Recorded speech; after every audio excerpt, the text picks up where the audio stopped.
Hello students. हम presently fourth unit study कर रहे हैं electromagnetic induction and alternating current. हम अल्टरनेटिंग करंट पे एक लेक्चर डिलीवर कर चुके हैं जिसमें हमने बेसिक इंट्रोडक्शन दिया था। आज भी हम जो लेक्चर मान रहे हैं वो बेसिक इंट्रोडक्शन का है। जो नेक्स्ट लेक्चर आएगा वहाँ से डेरिवेशन स्टार्ट करेंगे। तो आज कुछ बेसिक इंट्रोडक्शन पढ़ेंगे। देखिए, सबसे पहले समझिए बेटा, मैं कहता हूँ एक रजिस्टेंस है, ठीक है। और बेटा रजिस्टेंस को मैं बैटरी की बजाय एसी सोर्स से कनेक्ट कर देता हूँ, सोर्स ऑफ अल्टरनेटिंग करंट। एक रजिस्टेंस के अंदर अल्टरनेटिंग करंट पास करता हूँ, ठीक है। नेक्स्ट कंडीशन है बेटा, एक कैपेसिटर है और मैं कैपेसिटर के अंदर अल्टरनेटिंग करंट पास करता हूँ, ठीक है। और एक है बेटा इंडक्टर या क्वाइल। इंडक्टर बोल दीजिए या उसको क्या बोल दीजिए, क्वाइल। वैसे क्वाइल बोलते हैं, टेक्निकली इंडक्टर कहा जाता है। मान लीजिए इंडक्टर है और इंडक्टर को आप क्या करते हैं, एसी सोर्स से कनेक्ट करते हैं। और बेटा नेक्स्ट है एलसीआर सर्किट बोलते हैं, inductor, capacitor and resistance. All these are connected in series with each other. और यहाँ पे हमने किससे जोड़ा हुआ है, एसी सोर्स से जोड़ा हुआ है। क्लियर। इस पूरे चैप्टर में अल्टरनेटिंग करंट में हम घुमा फिरा के यही चार जो सर्किट हैं वो स्टडी करेंगे। पहला सर्किट है सर्किट कंटेनिंग रेजिस्टेंस ओनली। पहला सर्किट जो है वो क्या है, सर्किट कंटेनिंग रेजिस्टेंस ओनली। बेटा दूसरा है सर्किट कंटेनिंग कैपेसिटर ओनली। तीसरा है सर्किट कंटेनिंग इंडक्टर ओनली। और लास्ट है बेटा एलसीआर सर्किट। तो देखिए ये क्या है, फर्स्ट क्या है, circuit containing register only, circuit containing register only, circuit जिसमें अकेला क्या लगा हो, रजिस्टर लगा हो। ये क्या है, सर्किट कंटेनिंग कैपेसिटर ओनली। और ये क्या है, circuit containing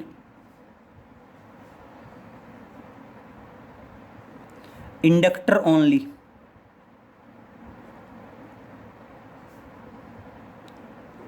circuit containing inductor only. और ये है बेटा that is series LCR circuit, series LCR circuit. अब ये समझिए बेटा एलसीआर सर्किट क्यों कहा गया। यस बेटा, रजिस्टर का रेजिस्टेंस होता है, आर से डिनोट करते हैं। कैपेसिटर की कैपेसिटेंस होती है, सी से डिनोट करते हैं। इंडक्टर की इंडक्टेंस होती है, एल से डिनोट करते हैं। तो इसलिए इंडक्टर के लिए एल, इंडक्टर की इंडक्टेंस एल, कैपेसिटर की कैपेसिटेंस सी और रजिस्टर का रेजिस्टेंस आर। और इसलिए इस सर्किट को क्या कह दिया गया, एलसीआर सर्किट कह दिया गया। क्लियर। अब बेटा सबसे पहले एक पॉइंट पे आते हैं, बहुत ध्यान से समझना। अगर मान लीजिए मैं बात करता हूं अफेक्टिव वोल्टेज, हम बात करते हैं अफेक्टिव वोल्टेज या ईएमएफ। अब बेटा अगर मैं वोल्टेज या ईएमएफ की बात करता हूं, चलो वोल्टेज या ईएमएफ बाद में करते हैं, पहले बात करते हैं सिंपल।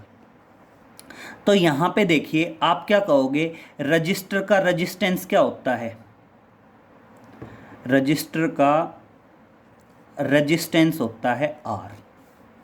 और बेटा मेजरिंग यूनिट क्या है, ओम। क्लियर हुआ। जो रजिस्टर है, रजिस्टर का रेजिस्टेंस क्या होता है, आर होता है। और मेजरिंग यूनिट क्या होती है इसकी, ओम। अब बात है, क्या कैपेसिटर का भी कोई रेजिस्टेंस होता है? तो ध्यान रखना, कैपेसिटर का भी रेजिस्टेंस होता है और उसको नाम दिया जाता है that is capacitive reactance. Capacitive reactance. अब समझिए कैपेसिटिव रिएक्टेंस क्या होगी। इसका तो रेजिस्टेंस रेजिस्टेंस है, सिंपल आर से डिनोट कर देते हैं। लेकिन बेटा कैपेसिटर का जो रेजिस्टेंस होता है उसे क्या कहा जाता है? कैपेसिटिव रिएक्टेंस कहा जाता है। तो कैपेसिटिव रिएक्टेंस क्या होगी? The affective resistance, the affective resistance of circuit containing capacitor only, containing capacitor only। या सिंपल कह सकते हैं भाई, कैपेसिटर का जो रेजिस्टेंस है उस रेजिस्टेंस को क्या बोला जाता है बेटा? कैपेसिटिव रिएक्टेंस बोला जाता है। और ध्यान रखना बेटा, कैपेसिटिव रिएक्टेंस को एक्स सी से डिनोट करते हैं। एक्स के नीचे सबस्क्रिप्ट में आएगा सी। और बेटा ये किसके बराबर होता है? ये बराबर होता है 1/ओमेगा सी। ओमेगा क्या है? एंगुलर फ्रीक्वेंसी किसकी? अल्टरनेटिंग करंट की, जो हमने बैटरी की बजाय जो एसी सोर्स जोड़ा हुआ है, एसी सोर्स की फ्रीक्वेंसी है। और इसको ओमेगा की वैल्यू क्या होती है? 2 पाई न्यू होती है। और साथ में क्या आ जाएगा? सी। तो ये क्या आ गया बेटा? एक्स सी आ गया। है तो कैपेसिटिव रिएक्टेंस, लेकिन यार है तो रेजिस्टेंस, और रेजिस्टेंस है तो मेजरिंग यूनिट क्या रहने वाली है? ओम रहने वाली है। ठीक है, तो ध्यान रहेगा। आप बता दोगे कि हाँ कैपेसिटर का भी रेजिस्टेंस होता है, और कैपेसिटर के रेजिस्टेंस को क्या बोला जाता है बेटा? कैपेसिटिव रिएक्टेंस बोला जाता है। और कैपेसिटिव रिएक्टेंस ये आएगा। ठीक है, दूसरा चलिए बात करते हैं इंडक्टर की। तो क्या है, क्या इंडक्टर का भी कोई रेजिस्टेंस होगा? तो बेटा ध्यान रखना, इंडक्टर का भी रेजिस्टेंस होगा। और इंडक्टर के रेजिस्टेंस को कहा जाता है inductive reactance. Inductive reactance. Clear हो गया? अगर कोई पूछे क्या इंडक्टर का भी कोई रेजिस्टेंस होगा, तो क्या बताओगे? हाँ, इंडक्टर का भी रेजिस्टेंस होता है। और उसको क्या कहा जाता है? उसको कहा जाता है बेटा इंडक्टिव रिएक्टेंस। तो इंडक्टिव रिएक्टेंस क्या होगा? इंडक्टिव रिएक्टेंस होगा the affective resistance, the affective resistance of circuit containing inductor only, circuit containing inductor only. Clear? जिस सर्किट के अंदर अकेला इंडक्टर लगा होगा, अकेली क्वाइल लगी होगी, उस सर्किट का जो रेजिस्टेंस होता है, उस रेजिस्टेंस को क्या कहा जाता है बेटा? इंडक्टिव रिएक्टेंस कहा जाता है। इंडक्टिव रिएक्टेंस को एक्स सबस्क्रिप्ट एल, मतलब नीचे स्मॉल एल। एक तो होता है सुपरस्क्रिप्ट, सुपरस्क्रिप्ट होता है बेटा पावर में जो लिखते हैं वो, सबस्क्रिप्ट होता है नीचे जो लिखते हैं। तो एक्स सी सबस्क्रिप्ट में है, और यहाँ भी एल भी किस में है? सबस्क्रिप्ट में। एक्स एल किसके बराबर होगा बेटा? ओमेगा एल के बराबर होगा। ओमेगा क्या है? Angular frequency of the alternating current. L क्या है? इंडक्टेंस। जैसे यहाँ पे सी क्या था? कैपेसिटेंस। और बेटा ओमेगा की वैल्यू क्या आएगी? दैट इज 2 पाई न्यू, और इंटू एल तो है ही। और ये भी बेटा है तो रेजिस्टेंस, और रेजिस्टेंस है तो मेजरिंग यूनिट क्या रहेगी? ओम रहेगी। क्लियर हो गया? फिर अब बात करते हैं, क्या अगर तीनों चीजें साथ में लग गई तो उस सर्किट का भी कोई रेजिस्टेंस होगा? और ध्यान रखिए बेटा, उस सर्किट का भी रेजिस्टेंस होगा, और उसको बोला जाएगा दैट इज इम्पीडेंस। क्या बोला जाएगा? इम्पीडेंस बोला जाएगा। और इम्पीडेंस को क्या बताओगे? the effective resistance, the effective resistance of LCR circuit is known as impedance। Clear बेटा? आपका जो LCR सर्किट होता है, LCR सर्किट का जो रेजिस्टेंस होता है, एलसीआर सर्किट के रेजिस्टेंस को बोला जाता है बेटा इम्पीडेंस बोलते हैं, और जनरली किससे डिनोट करते हैं? इम्पीडेंस को जनरली जेड से डिनोट करते हैं। क्लियर? तो देखिए इम्पीडेंस को किससे डिनोट किया जाएगा? जेड से डिनोट किया जाएगा। और एक बात ध्यान रखिए बेटा, है तो रेजिस्टेंस है तो इम्पीडेंस की मेजरिंग यूनिट भी क्या रहने वाली है? ओम रहने वाली है। ध्यान रहेगा, रेजिस्टेंस की मेजरिंग यूनिट भी ओम, कैपेसिटिव रिएक्टेंस की मेजरिंग यूनिट भी ओम, इंडक्टिव रिएक्टेंस की मेजरिंग यूनिट भी ओम, और इम्पीडेंस की तो मेजरिंग यूनिट ओम है ही है। अब एक सिंपल सा पॉइंट है बेटा, आप ये बोलते हो कि जब सीरीज में कनेक्टेड होते हैं तो वोल्टेज अलग अलग होती है। बेटा ये इंडक्टर, इसकी इंडक्टेंस L, ये कैपेसिटर, इसकी कैपेसिटेंस C, ये रजिस्टर, इसकी रजिस्टेंस R। और बेटा तीनों के तीनों अलग अलग वोल्टेज कंज्यूम करेंगे। अलग अलग वोल्टेज कंज्यूम करेंगे तो यहाँ पे जो वोल्टेज होगी उसको VL कह दूँ, वोल्टेज ड्रॉप अक्रॉस इंडक्टर। यहाँ जो वोल्टेज ड्रॉप होगी उसे VC कह दूँ, वोल्टेज ड्रॉप अक्रॉस कैपेसिटर। और यहाँ पे जो वोल्टेज ड्रॉप है उसको VR कह दूँ, that is voltage drop across resistance. Clear? अब एक पॉइंट समझिए बेटा, दो कंडीशंस हो सकती हैं। पहली condition, if VL is greater than VC, क्या हो सकती है? VL is greater than VC, मतलब जो वोल्टेज कंज्यूम्ड बाय इंडक्टर है वो ज़्यादा हो वोल्टेज कंज्यूम्ड बाय कैपेसिटर, और इसको बोलते हैं इंडक्टेंस डोमिनेटेड सर्किट। इसको क्या बोला जाता है? That is inductance dominated circuit. Dominated circuit, inductance dominated circuit क्या है? अगर VL ज़्यादा हो VC से तो उस टाइम पे ध्यान रखना इम्पीडेंस बराबर आएगा under root R² plus XL minus XC का होल स्क्वायर। उस टाइम पे क्या आएगा? Z is equal to R² plus XL minus XC का होल स्क्वायर। बेटा ये मैं एक बार बेसिक इंट्रोडक्शन बता रहा हूं, इसके लिए डेरिवेशन है, आएगा कैसे वो सारी चीजें हम एक्सप्लेन करेंगे। दूसरा केस क्या है? If VC is greater than VL, अगर आपका VC ज़्यादा हो VL से, उसको बोलते हैं कैपेसिटेंस डोमिनेटेड सर्किट। उसको क्या बोलेंगे? That is capacitance dominated circuit. और बेटा अगर कैपेसिटेंस डोमिनेटेड सर्किट आया तो Z किसके बराबर होगा? अंडर रूट, ये तो सेम रहेगा R², लेकिन यहाँ पे XL माइनस XC की बजाय क्या आ जाएगा? अब XC माइनस XL आ जाएगा। क्या आ जाएगा? XC माइनस XL आ जाएगा, और इसको हम बोलते हैं that is capacitance dominated circuit. और थर्ड और इंपॉर्टेंट पॉइंट है बेटा, वो समझिए, अगर ऐसी कंडीशन आ जाए कि VL is equal to VC, अगर जितनी वोल्टेज इंडक्टर ने कंज्यूम की हो उतनी ही वोल्टेज कैपेसिटर कंज्यूम करे, तो इसको बोलते हैं सीरीज रेजोनेंस सर्किट। इसको क्या बोला जाता है? That is series resonance circuit. और सीरीज रेजोनेंस सर्किट होगा तो इम्पीडेंस Z किसके बराबर आ गया?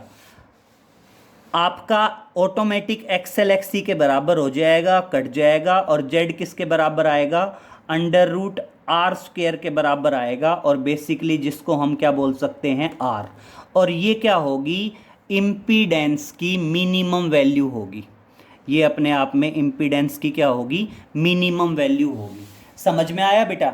एक बार रिपीट कर देता हूँ, काफ़ी इंपॉर्टेंट सा पॉइंट है, क्लियर होना चाहिए। क्या बताया मैंने? जिस सर्किट में अकेला रेजिस्टेंस लगा होगा इसमें तो कोई इश्यू है ही नहीं, रेजिस्टेंस R होगा, मेजरिंग यूनिट होगी उसकी ओम। लेकिन अगर बेटा किसी सर्किट में अकेला कैपेसिटर लगा है तो कैपेसिटर की कैपेसिटेंस तो होती ही है, ये तो हमने पढ़ी है। लेकिन आप ध्यान रखना बेटा, कैपेसिटर के अंदर रेजिस्टेंस भी होगा, और कैपेसिटर का जो रेजिस्टेंस होगा उसको नाम दिया जाएगा कैपेसिटिव रिएक्टेंस। अब नाम ही अलग है कैपेसिटिव रिएक्टेंस, अदरवाइज ये क्या है बेटा, रेजिस्टेंस है। और रेजिस्टेंस है तो मेजरिंग यूनिट क्या रहेगी, ओम। किससे डिनोट करेंगे, एक्सी से। किसके बराबर होगा, 1/ओमेगा सी। ओमेगा क्या है, angular frequency of the alternating current, जिसके जो किसके बराबर होगी, 2 पाई न्यू के बराबर होगी। फिर बात करते हैं, क्या जिस सर्किट में अकेला इंडक्टर लगा होगा उस सर्किट में भी कोई ना कोई रेजिस्टेंस होगा, तो क्या बताओगे, हाँ उस सर्किट का भी रेजिस्टेंस होगा। और उस सर्किट का जो रेजिस्टेंस होगा उसे क्या कहेंगे, दैट इज इंडक्टिव रिएक्टेंस। किससे डिनोट करेंगे, XL से डिनोट करेंगे। नाम चाहे कुछ भी हो, डिनोट चाहे किसी से भी करें, है तो रेजिस्टेंस, और रेजिस्टेंस है तो मेजरिंग यूनिट क्या रहने वाली है बेटा, ओम रहने वाली है। क्लियर। फिर नेक्स्ट आया, अगर तीनों चीजें सीरीज में जुड़ गई, इंडक्टर, कैपेसिटर, रजिस्टर, तो उसको क्या बोलेंगे, जनरली LCR सर्किट बोलेंगे। और आप ध्यान रखोगे LCR सर्किट का भी रेजिस्टेंस होगा, और उस LCR सर्किट के रेजिस्टेंस को हम क्या बोलते हैं, इम्पीडेंस बोलते हैं, that is affective resistance of LCR circuit. और यहाँ पे थोड़ा सा ध्यान रखने वाला पॉइंट है बेटा, तीनों अगर सीरीज में हैं तो तीनों पे वोल्टेज अलग अलग होगी। इंडक्टर अपनी वोल्टेज, इंडक्टर की वोल्टेज मान लीजिए VL, कैपेसिटर की वोल्टेज मान लीजिए VC, और रजिस्टर की वोल्टेज मान लीजिए VR। क्लियर। अब पहली कंडीशन सुनिए, अगर VL ज़्यादा हुआ VC से, तब तो उसे कहेंगे इंडक्टेंस डोमिनेटेड सर्किट, और Z किसके बराबर आएगा, R² plus XL minus XC। अगर VL ज़्यादा है तो XL ज़्यादा होगा। क्लियर। सिंपल सी बात है, जिसके रेजिस्टेंस की वैल्यू ज़्यादा है वही ज़्यादा वोल्टेज कंज्यूम करेगा। अगर ऐसी कंडीशन हो जाए कि कैपेसिटर ज़्यादा वोल्टेज कंज्यूम करे, इंडक्टर कम, तो सिंपल सी बात है VC is greater than VL, तो उसको क्या कहेंगे, कैपेसिटेंस डोमिनेटेड सर्किट बोलेंगे। और ऑटोमेटिक जो यहाँ पे XL माइनस XC का स्क्वायर था वो अब क्या आ जाएगा, XC माइनस XL का स्क्वायर हो जाएगा। और तीसरी कंडीशन है कि अगर दोनों बराबर वोल्टेज कंज्यूम करे, जब VL is equal to VC होगी तो उसे क्या कहा जाएगा बेटा, सीरीज रेजोनेंस सर्किट कहा जाएगा। और उस टाइम पे Z किसके बराबर होगा, √R² के बराबर होगा, और उसको R² का अंडर रूट मतलब R कह देंगे। और ये क्या है, मिनिमम वैल्यू है, और इसलिए इसको मेजरिंग यूनिट इसकी भी क्या रहने वाली है, ओम। क्लियर। अब एक पॉइंट समझिए बेटा, अगर मैं कहूं कि कैपेसिटिव रिएक्टेंस और फ्रीक्वेंसी के बीच का ग्राफ ड्रा करो, देखो मैं दो सिंपल ग्राफ बोल सकता हूं। एक तो मैं आपको कह सकता हूं कैपेसिटिव रिएक्टेंस और फ्रीक्वेंसी के बीच का ग्राफ ड्रा करो, एक मैं आपको कह सकता हूं इंडक्टिव रिएक्टेंस और फ्रीक्वेंसी के बीच का ग्राफ ड्रा करो। तो बेटा ये जो भी ग्राफ होंगे कैपेसिटिव रिएक्टेंस और इनके बीच के, ये सेम तरीके से आएंगे। देखो इन्वर्सली प्रोपोर्शनल है, इन्वर्सली मान लीजिए ये कैपेसिटिव रिएक्टेंस और ये क्या है, फ्रीक्वेंसी। कैपेसिटिव रिएक्टेंस और फ्रीक्वेंसी के बीच का ग्राफ कुछ इस तरह से आ जाएगा। क्लियर। और अगर मान लीजिए मैं कहता हूं इंडक्टिव रिएक्टेंस और फ्रीक्वेंसी के बीच का ग्राफ ड्रा करो, डायरेक्टली प्रोपोर्शनल है, डायरेक्टली प्रोपोर्शनल है तो ग्राफ क्या आ जाएगा, स्ट्रेट लाइन। ये इस तरह से क्यों आया, क्योंकि capacitive reactance and frequency are inversely proportional to each other. और ये स्ट्रेट लाइन क्यों आया, क्योंकि inductive reactance and frequency are directly proportional. Clear, ध्यान रहेगा बेटा। अब मेरी बात समझिए बेटा, ये तो हो गए circuit containing resistance only, circuit containing capacitor only, circuit containing inductor only और LCR सर्किट। एक पॉइंट हमेशा नोट में ध्यान रखेंगे, सिंपल ओम्स लॉ की बात कर रहा हूं। I इज इक्वल टू क्या आएगा, E/R कह दीजिए या V/R कह दीजिए। ओम्स लॉ है ना बेटा ये सिंपल। अब ये कंडीशन किस में होगी, रेजिस्टेंस के केस में। तो अब मेरा दिमाग ये कहता है I is equal to E/XC भी हो सकता है,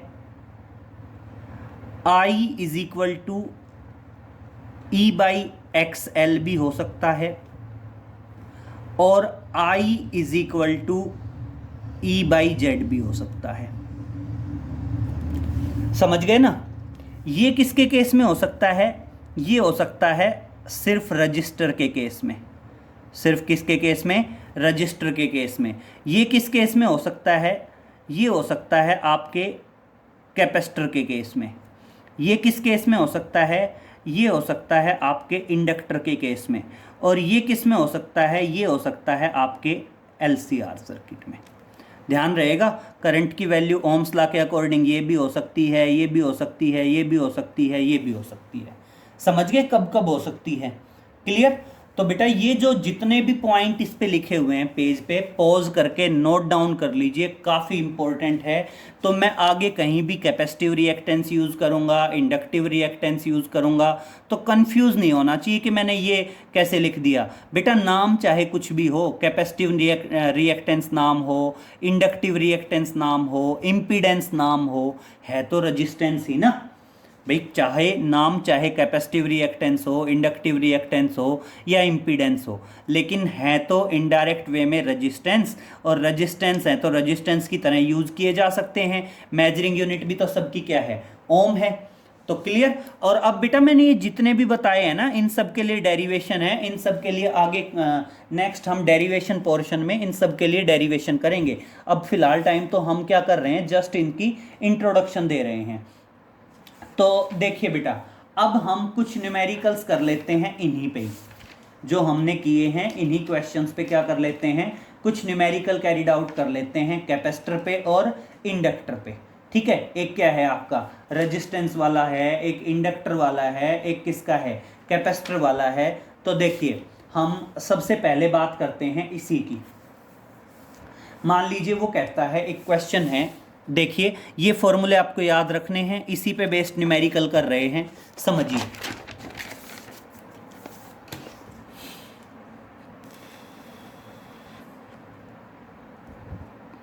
दो पोर्शन में डिवाइड कर लेते हैं, समझिए। पहला क्वेश्चन है, वो कहता है find out the maximum value of current. क्या फाइंड आउट करना है? Find out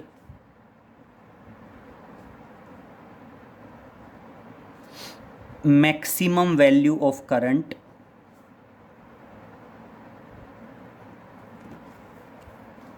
when inductance of 1 Henry,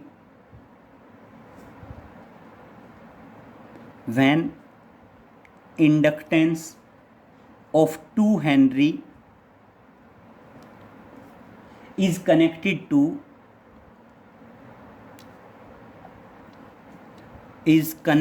to 150 volt and 50 hertz supply।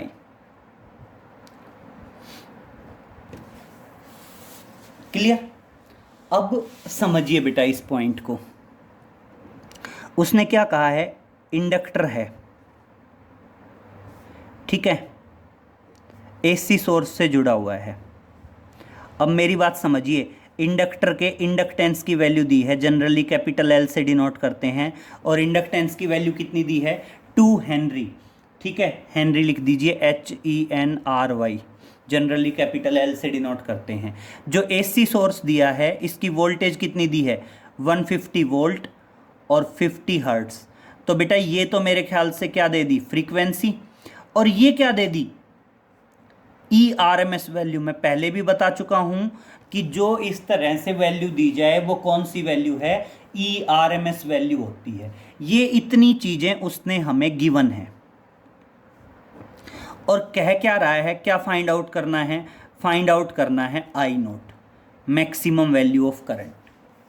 क्या फाइंड आउट करना है? Maximum value of current find out करना है। बेटा वोल्टेज दे रखी है, अगर रेजिस्टेंस पता चल जाए तो हम करंट निकाल देंगे।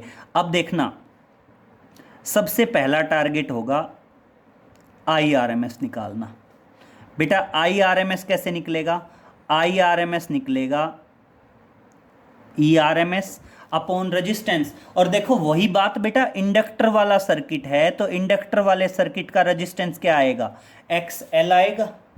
एक्स एल को क्या बोलते हैं, इंडक्टिव रिएक्टेंस। तो देखना बेटा आई आर एम एस निकल गया तो आई नॉट तो निकल ही जाएगा, क्योंकि हमने जो प्रीवियस लेक्चर किया है उसमें दोनों के बीच का रिलेशन बताया था। तो अब देखना हम सबसे पहले निकाल रहे हैं इंडक्टिव रिएक्टेंस। क्या निकाल रहे हैं, इंडक्टिव रिएक्टेंस। बेटा इंडक्टिव रिएक्टेंस एक्सएल किसके बराबर आएगा, 2 पाई न्यू एल के बराबर आएगा। तो देखना 2 पाई की वैल्यू क्या ले लेते हैं बेटा, पाई की वैल्यू ले लेते हैं 3.14 ले लीजिए या 22.7 ले लीजिए। फ्रीक्वेंसी कितनी है 50 दे रखी है ना, 50 हर्ट्ज। और एल इंडक्टेंस कितना है 2 हेनरी। तो इसको जब मल्टीप्लाई करते हैं तो ये आएगा बेटा 4400/7। और बेटा कुछ भी नाम चाहे कुछ भी हो, है तो रजिस्टेंस है तो मेजरिंग यूनिट क्या आएगी, मेजरिंग यूनिट हो गई ओम। अब किसकी वैल्यू निकलेगी बेटा, अब सबसे पहले निकलेगी आई आर एम एस की वैल्यू। सबसे पहले किसकी निकलेगी, आई आर एम एस की वैल्यू। तो देखिए therefore I R M S किसके बराबर है, E R M S. E R M S कितना है 150। ये किसकी वैल्यू है, E R M S upon क्या करेंगे एक्सेल। एक्सेल कितना आएगा 4400/7 और कुल मिला के कितना हो गया 150 × 7 over 4400, that is in ampere. Current है किस में आ गया बेटा, एम्पियर में आ गया। लेकिन ये कौन सा करंट आया, आरएमएस करंट आया, क्योंकि आरएमएस वोल्टेज थी। निकालना क्या है maximum I note. I note अपने आप में क्या है मैक्सिमम, या उसको पीक वैल्यू ऑफ करंट बोल सकते हैं, that is peak value of current. और देखो मैंने आपको रिलेशन बताया था कि आई आर एम एस बराबर किसके बराबर होता है, आई आर एम एस बराबर होता है आई नोट /√2। और इसलिए आपका आई नोट किसके बराबर आ जाएगा √2 into I R M S के बराबर आएगा। और अब समझिए बेटा √2 और आई आर एम एस की वैल्यू हमारे पास है कितनी 150 × 7 और अपॉन क्या आ गया 4400। और बेटा इसको जब हम सोल्व करते हैं तो ये वैल्यू नियर अबाउट आएगी 0.337 एम्पियर। और ये किसकी वैल्यू आ गई, that is the I note. और आई नोट क्या है आपका, आई नोट है बेटा आपका मैक्सिमम करंट। क्लियर हुआ बेटा। तो इस तरह से कर सकते हैं बेटा। तो इस तरह से आपको क्या दिया जाएगा बेटा, सिंपल भाई सर्किट दे दिया, एल दे दिया, फ्रीक्वेंसी दे दी, वोल्टेज दे दी। तो आप क्या निकालोगे, जो इस टाइप के सर्किट होंगे उसमें पहले एक्सेल निकलेगा। एक्सेल से फिर जो करंट निकलेगा कोरस्पोंडेंस में, वो करंट और जो भी वोल्टेज बताई हो वही वोल्टेज आप क्या कर दोगे, कैरिड आउट कर दोगे। तो इस तरह से बेटा जो भी क्वेश्चन आए उस क्वेश्चन में आप कैरिड आउट करते जाएंगे, जो वैल्यू निकलवाए उसी वैल्यू को आप कैलकुलेट करते चले जाएंगे। चलें तो अब देखिए इस टाइप के ना बेटा बहुत सारे क्वेश्चंस बनते हैं। आप कोई भी क्वेश्चन उठा के देख लीजिए, जनरली इसी पैटर्न पे है। तो देखिए एक और करते हैं, नेक्स्ट क्वेश्चन देखिए। नेक्स्ट क्वेश्चन है बेटा हमारा इसी पे कर लेते हैं, कैपेसिटिव रिएक्टेंस पे ही। वो कहता है there is a pure inductor, there is a pure inductor of 25 milli henry. Small M का मतलब क्या है बेटा मिली, और कैपिटल एच किसको रिप्रेजेंट कर रहा है, हेनरी को। Is connected to a source, is connected to a source of 220 volt, of 220 volt. Clear. हमने क्या किया, एक प्योर इंडक्टर लिया जिसकी इंडक्टेंस क्या है 25 मिली हेनरी है, और इसको हमने कनेक्ट कर दिया एक सोर्स से। और कितनी वोल्टेज का सोर्स है बेटा 220 वोल्ट का। और अब कहता है find the inductive reactance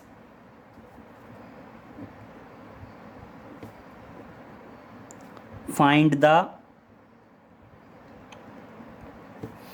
inductive reactance and RMS current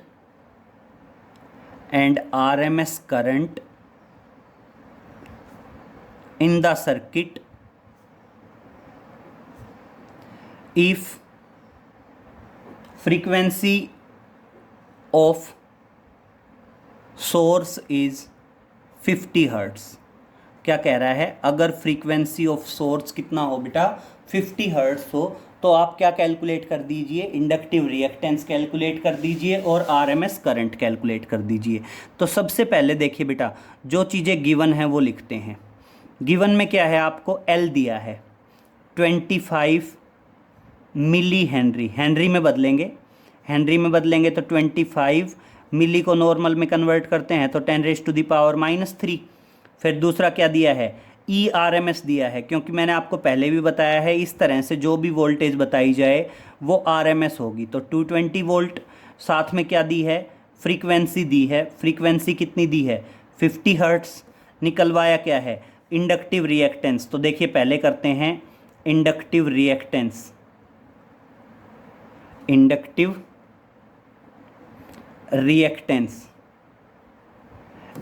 reactance क्या होगी, XL किसके बराबर होगी, 2 पाई न्यू इंटू L। ठीक है, तो 2 पाई की वैल्यू यूज करेंगे बेटा, पाई की वैल्यू क्या आएगी 22/7। फ्रीक्वेंसी कितनी है 50 हर्ट्स है, और बेटा L की वैल्यू ये यूज़ करेंगे हेनरी वाली 25 × 10⁻³ और बेटा जब इसको सोल्व करेंगे तो ये वैल्यू आएगी लगभग 7.85। और बेटा नाम चाहे कुछ भी हो, है तो रजिस्टेंस, और रजिस्टेंस है तो मेजरिंग यूनिट क्या आ जाएगी, ओम आ जाएगी। तो इस तरह से इंडक्टिव रिएक्टेंस की वैल्यू निकल जाएगी। अब बात करते हैं बेटा करंट की वैल्यू, कौन सा करंट निकालना है, RMS करंट। तो देखना IRMS किसके बराबर आएगा, IRMS बराबर आएगा that is ERMS upon XL, inductive reactance. तो देखिए ERMS की वैल्यू कितनी है 220, XL कितना है 7.85, और जब इसको हम सोल्व करते हैं तो ये आ जाता है नियर अबाउट 28 एम्पियर। तो इस तरह से जो भी क्वेश्चन होगा बेटा वो कैरिड आउट हो जाएगा, चाहे इंडक्टिव रिएक्टेंस पे हो, चाहे आपका करंट निकलवाए। बस ये ध्यान रखना कौन सा करंट निकलवा रहा है। देखो था तो ये क्वेश्चन भी यही, बस उसने क्या कर दिया था, एक डायरेक्ट स्टेप में बोल दिया था कि आप क्या निकालिए, पीक या मैक्सिमम करंट निकालिए। तो क्वेश्चन सेम था, तो पहले हमने इंडक्टिव रिएक्टेंस निकाला, फिर RMS करंट निकाला, और उसके बाद हमने पीक करंट कैलकुलेट किया। क्लियर। तो देखिए ये तो हमारे थे किस पे, इंडक्टिव रिएक्टेंस पे। अब चलो एक दो न्यूमेरिकल कर लेते हैं कैपेसिटिव रिएक्टेंस पे। तो देखिए नेक्स्ट क्वेश्चन पे आते हैं।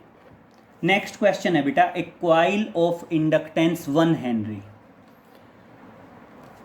देखिए क्वेश्चन है, समझना इंपॉर्टेंट क्वेश्चन है।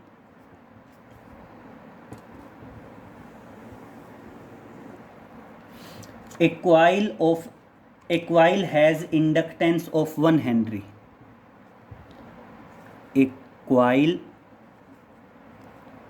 has inductance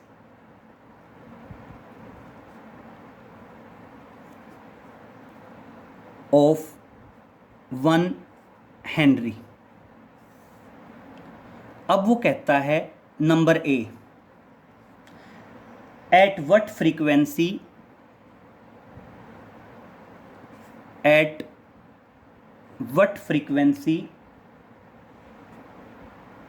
will its reactance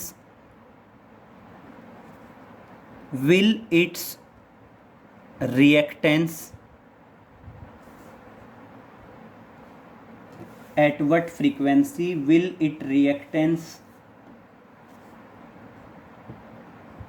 of 3142 Om.